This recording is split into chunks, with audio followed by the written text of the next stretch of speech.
অবশেষে মাঠে গড়াতে যাচ্ছে বাংলাদেশ ভারতের মধ্যকার পূর্ণাঙ্গ ওয়ানডে ও টি-20 সিরিজ। দ্বিপক্ষীয় এই সিরিজ খেলতে আগস্টে বাংলাদেশের মাটিতে পা রাখবে কোহলি রোহিতরা। ঢাকা ও চট্টগ্রামের মাঠে গড়াতে যাওয়া এই সিরিজ মাঠে গড়াবে চলতি বছরের অগস্টে।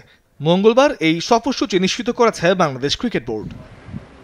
3টি ওয়ানডে ও 3টি টি-20 ম্যাচ নিয়ে সাজানো এই সিরিজে ভারতীয় দল ঢাকায় পা রাখবে 13ই আগস্ট। শুরুতে মাঠে গড়াবে ওয়ানডে সিরিজ।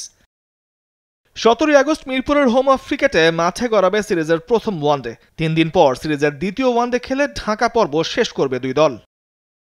সিরিজের তৃতীয় শেষ ওয়ানডে খেলতে দুই দল ঢাকা ছেড়ে পাড়ি জমাবে বন্দরনগরী চট্টগ্রামে। শেষ ওয়ানডে ম্যাচটি মাঠে গড়াবে 23 অগস্ট চট্টগ্রামের বীরশ্রেষ্ঠ শহীদ ফ্লাইট লেফটেন্যান্ট মতিউর রহমান স্টেডিয়ামে। ওয়ানডে সিরিজ শেষ করে ঢাকায় না ফিরে টি-20 সিরিজ শুরু হবে শেষ ওয়ানডে ভেন্যু চট্টগ্রামে। টি-20 সিরিজের প্রথম ম্যাচ শুরু হবে 26 অগস্ট, আর এই ম্যাচ দিয়েই শেষ হবে ভারত বাংলাদেশের চট্টগ্রাম সফর। শেষ দুই ম্যাচ খেলতে দুই দলই আবারও পা রাখবে ঢাকায়।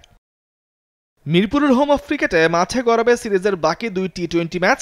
ঢাকার মিরপুরের হোম অফ ক্রিকেটে ম্যাচ দুটি মাঠে গড়াবে 29 ও 31 অগস্ট। মিরপুরের স্লো, লো এবং টার্নিং পিচ নিয়ে সমালোচনার কমতি নেই। তবে বিসিবি সদ্য ঘোষণা করা ভারতের বিপক্ষে সাদা বলের মোট 6টি ম্যাচের 4টি হতে যাচ্ছে মিরপুরে।